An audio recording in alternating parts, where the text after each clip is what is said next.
Well, good evening, Marylanders. I'm Mia Mason. I'm the first congressional candidate out here in Maryland. So it's been quite a while since our election primary, and I happen to be the first trans woman as a Democratic nominee.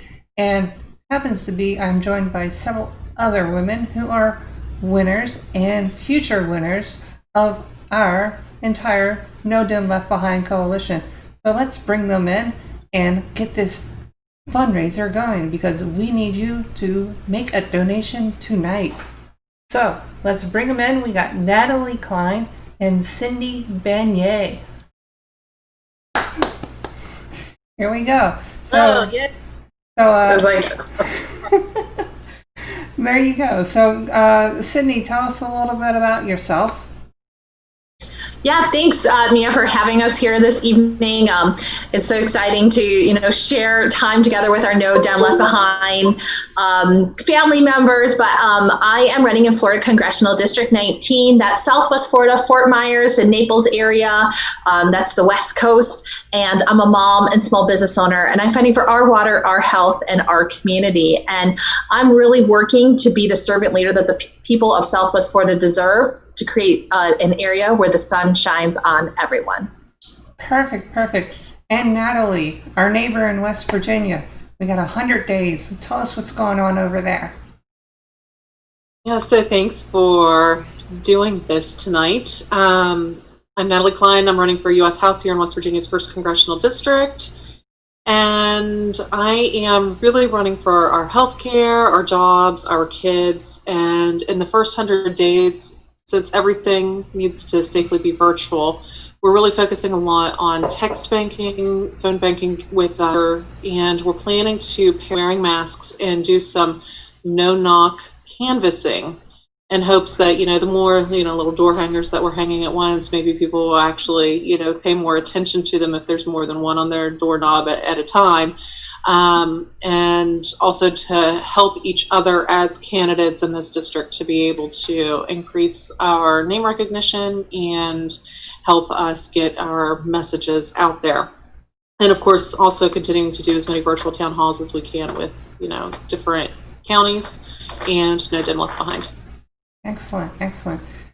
In Maryland, our governor has released that we're going to be doing in-person voting this November. It's kind of a big no-no. Just yesterday, we've had like a 400 case increase, now up nearly 800 cases. And Florida, we know that you're a hot spot. West Virginia is kind of going bigger. And it looks like somebody else has kind of joined in to us, one of the boys. They can wait till next week. We'll tell them to join us next week. Bye-bye, Dennis. But we will make sure that everybody else gets to be part of the team here. And in this, we want to make sure that our voters vote by mail. How are y'all doing it in your district? Are y'all voting by mail or voting in person? Vote by mail. Luckily for us in Florida, we already had vote by mail as part of our established elections routine. And I believe that the Florida Democratic Party just signed up their millionth vote by mail registrant. So that's a great step forward, for us in that. And myself and my team and some other activists in the area, we're making sure that our local supervisors of elections are well capacitated to handle the influx of those vote by mail ballots when they come in as well. Excellent. And West Virginia, it's very rural, very hilly, really mountainous. It's not having the same issues that we're having out here on our shores. So what's going on out in your community? As far as vote by mail goes? Yes. So it's, I think, still a little undetermined. We did a pretty good job during the primary election in the fact that everybody was able to get the application to apply to vote absentee. Our state constitution requires you to fill out an application in order to get your absentee ballot. And everybody was eligible to select for medical issues because of COVID. And they were therefore able to get their absentee ballot and vote by mail. And I'm anticipating that that is most likely what's going to be occurring for the general election as well. But I have not seen any major updates or releases yet as to whether or not everybody's going to continue to be eligible under medical reasoning for receiving their absentee ballot for COVID. I would anticipate it probably will be the same. We had a very large turnout for absentee voting during the primary, and it went very smoothly. So hopefully we can continue to do that in the general election and keep our most vulnerable citizens at home and give them that kind of peace of mind. I agree. And that's why we're running. We're fighting as a coalition. And this is why we need your support. We're a grassroots organization. And those little dollars matter when you donate to No Dem Left Behind, because it makes a difference, because it splits between all of us candidates to make our red districts blue. One of the biggest concerns that our families are fighting with right now is having to choose between their job, their health care, their employer, their child care, and going to school. We've seen employers say, you must show up, you must do this, you must do that. And they're making the choice to basically go unemployed to take care of their kids, or send their kids back to school. What do you say about this? Sydney, you're a mom. Yeah, that's right. I got 3 little ones, 2 kids who are in public school, and then my youngest is actually one of those people who's in the vulnerable population. She had a rare blood disease earlier in her life and had respiratory failure previously. So she's somebody who's very at risk with the COVID-19. So I mean, very fortunate for me. I'm very privileged in that I could really just move virtual. I'd been working virtual before. I teach virtual classes at Florida Gulf Coast University, and I just kind of flipped on the virtual switch for our campaign, but not everybody can do that. And so it's been a real big challenge for us here. Of course, Trump mandated that schools open, and then his Coney best friend, Ron DeSantis, just said, yeah, of course, everybody in Florida mandate that the schools are open. But we actually have a huge grassroots groundswell to combat this, because there are many of us who have vulnerable children, vulnerable family members, as well as the kids and the teachers. So there's a couple initiatives that I've been supporting here. One of them is actually a group of activist teachers and staff at the school district here. And actually they're classmates, my daughter's classmates' mom, and teachers at my daughter's school. So I'm very excited that they've got themselves ready. But we're doing a car caravan and petition campaigns to stop the physical opening of the buildings, because they're looking at the reality of the situation as educators, understanding that it's an impossible task to ask small children to social distance and masks and the whole 9.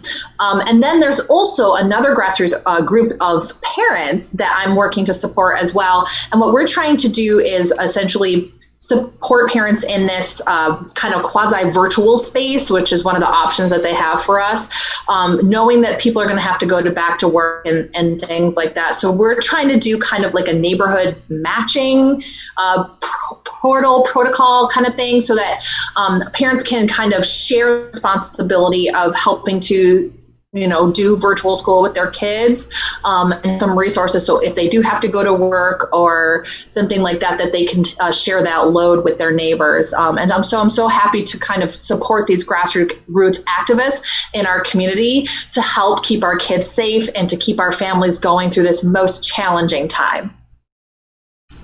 Wow, amazing. And what about Natalie? Go for it. Tell us what's going on. How can we help in our schools and help with the children that we have to take care of? We need to be listening to our experts, our scientists, our medical professionals, and we also need to be listening to our teachers and parents. I have a 5-year-old who is supposed to be starting kindergarten this fall. Now, our governor has, we were supposed to start back in August, and our governor has already come out and said that he's mandating that no schools can start before September 8th, or that schools must start on September 8th. So he has begun to acknowledge this issue and take some precautions. I personally feel September 8th is still way too early. I don't think we're going to be out of the woods yet with COVID. And one of the things that I think we need to realize is that it is such a large task to expect our teachers to be ultimately responsible for making sure that every single kid always has their mask on, checking their temperatures every day, making sure everybody's following proper hand washing techniques in every single classroom. And a lot of our schools already have too many kids, in each one of these classrooms. And I find it just absurd to expect our teachers and our kids to put themselves at this kind of risk and potentially be bringing this home when we are releasing criminals from prison to avoid potentially getting COVID in an overcrowded prison system, as our president, has recently done. So why would we go and put our children, our teachers, and our kids at risk? And right now in West Virginia, we're hearing the most actually out of our teachers. Our teachers have always been very vocal, and our teachers are one of West Virginia's greatest assets. And in their vocalness, we are continuously hearing how this is not safe. This level of expectation it's just not possible. And it's going to continue to spread if we are back in the classrooms on September 8th. So hopefully we will, our teachers will be able to further convince our governor to push the mandate back. One of the things I think we need to keep in mind here is that a lot of our schools switched to a virtual platform kind of towards the end of the school year, when everybody had to very quickly close and we were trying to flatten the curve. Well, that has brought attention to how desperately we rely on broadband access. And in places like rural West Virginia, we have quite a few communities that do not have access to broadband internet.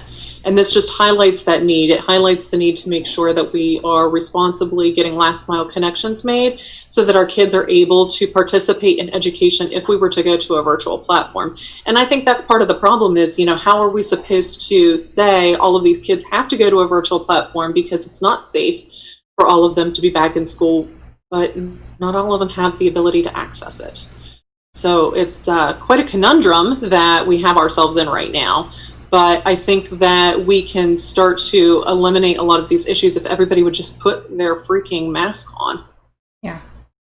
I completely agree, because even out on the Eastern Shore, where we have a lot of rural schools that people actually have to drive to school, a hybrid option is kind of the best choice, for our schools, because some are in the city where kids can go to and the parents want the kids to go to school because they're making that decision of I have to go to work, I have to make this job. And the teachers were screaming at Dr. Fauci today at the Georgetown University, saying the kids aren't going to wear their masks. They're going to bully each other on the school bus, where the rules are not governed by the teachers, they're not governed by anybody else.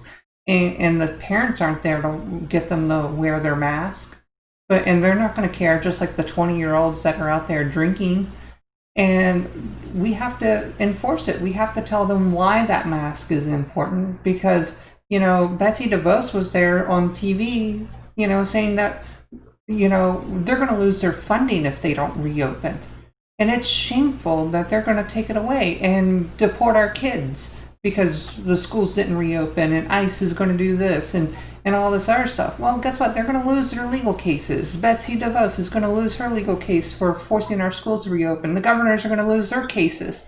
They're just creating a legal nightmare for everybody, and they're not accepting the liability that, we actually have to do enforcement of wearing the mask. The governor issued, finally, after 4 months, getting the counties to get people to be accountable for wearing the mask. People are finally doing the research that they have to wear the mask. And it will make a big difference. Go ahead, Cindy, what you got? Teacher, I want to throw in here. I actually wanted to say something, because there's a lot of components to the mask issue, especially in the light of the Black Lives Matter movement, when we're thinking about enforcement and who gets policed more, right? But on that, I want to say that I've actually lived through a pandemic and been a teacher through a pandemic during SARS in Taiwan. I was there and too. Let me tell you, yes, there you are. And one of the things that's so different, so vastly different, is that when SARS was kind of starting to be a thing in Taiwan, everybody said, whoa, this is a really big deal. Let's work to get ahead of it. Yeah. So people started wearing a mask about a month before they did the shutdown in Taipei. The schools started doing temperature checks of kids weeks before the shutdown. And then checking happened too. Yeah, and it was when it really was started to hit, everybody just wore a mask with this idea that this is where we need to come together to stop the pandemic. And there was no controversy about this kind of situation here. There was even no necessity for public shaming because there was leadership that said, this is what we need to do. This is a serious threat. Everybody has to do their part, and people did it. Now, sometimes people will say, oh, that's a different culture, blah, blah, blah. I will argue that it does come down to leadership. And if you have somebody who's unifying around public health, then we can get these things done. And that's absolutely what the opposite of what we've seen here. So I just wanted to throw that kind of piece out there because it could have been possible, and it has been done. And we're in the middle of the biggest failure in history, and I'm so sorry for all of us. I agree, because one of the biggest things that even when I was over there, and I was going through that pandemic as well for the avian bird flu, SARS, MERS, all of it, is, they had all their hydrogen peroxide scrubbers. They were changing the saran wrap 4 to 8 times a day. And even us on the ships, we were cleaning it 3 to 8 times more than we would do, for the 15-30 minutes that we were allotted to do, just to make sure that anybody that came on board or left, we made sure that it was clean. We made sure that everybody was safer and healthier where we lived, because that was our home. It still instills into me to this day to have a clean home, and it becomes like an OCD. But here in America, it's like you have garbage everywhere, and it's like, yeah, it's like normal everyday place, and it becomes an environmental hazard, and it affects our climate, and it's not good for us, and it affects our health, and it causes a cost increase for us all, and somebody's going to have to pay for it, and it's our children. And then we're trying to tell them to wear a mask, and then they just don't believe in us. They rather just reset the video game as if it's going to be, the next VR thing, and we're living in it.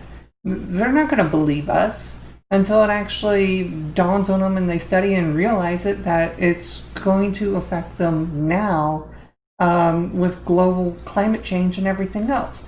And this pandemic is just the iceberg that is haunting them, that they're not understanding. It is hurting them for the rest of their lives, in the heart, the lungs, and the mind. And they're not going to teach that in school. We have a billionaire who is basically pushing their religious ideology onto our children, and it has to stop this November. I got a representative that I'm running against who wants to just push women around and own them as property because, we should be used as birthing tools. That's the wrong answer. He votes against everybody. He wants to make sure DC never becomes a statehood, but he hates driving there. And he's not really a doctor. He goes up against Dr. Fauci because he spews against Representative. He's basically a mini Donald Trump.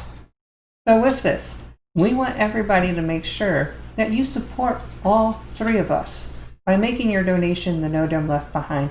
And with that, us 3 ladies, we're taking a short break, and we'll be right back.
welcome back, everybody.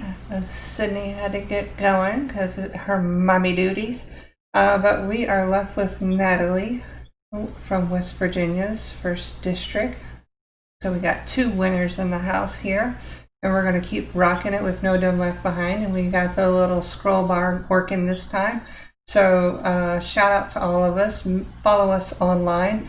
Natalie, what's your social media handle? How can we find you? So you can find me on Facebook at Natalie Cline for Congress. You can also find me on Twitter at Natalie Cline WV. And our website is natalieklineforcongress.com. Good.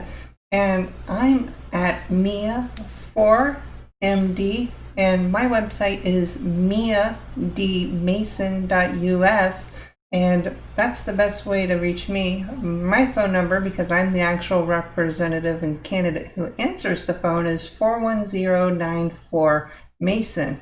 But honestly, we're here to support our coalition No Dumb Left Behind, which their social media handle is at NDLB 2020, and their website is nodimleftbehind.com. And they have a little special announcement coming up this Thursday. Her name is Chelsea Handler. What does she do, Natalie? Oh, well, she is a great, I don't even know, like, I don't have like the perfect word to describe her other than like amazing and awesome and always on point with everything that she has to say. She's Besides very well spoken and critic and just, you know, all around on point. I know. I enjoy her like little quick ways of cooking and doing the other little comedy tidbits to keep you right on the edge of things. I mean, she's right up there with like Trevor Noah, you know, where like, you know, Stephen Colbert has like fallen off the radar. And I'm like, okay, great. We're going to be doing this. So, folks, this is free. We want you to join us this Thursday at 8 p.m. right here with us. All of us. All of our candidates. Is probably going to last about 2 hours. But Chelsea Handler is going to be with all of us, chatting to us directly. So be there, be square, join us. Anything else you want to say, Natalie, to all of the folks out there in the entire United States? I would just like to reiterate that. Join us on Thursday. Chelsea's amazing. She's just such a huge name. It'll be amazing to listen to everything that she has to say. It's a great opportunity to be able to engage with her and to be able to participate in something like this with someone of, you know, her celebrity and her outlook on politics today. So I would just like to reiterate, I wouldn't want to miss Thursday. Perfect. And everybody, honestly, I want you to vote by mail. Make your vote count this November. It's going to be the best thing that you do to stay safe. And for whatever time that you're outside, wear that mask. It is super vital that you do. And with that, God bless you. Have a great night.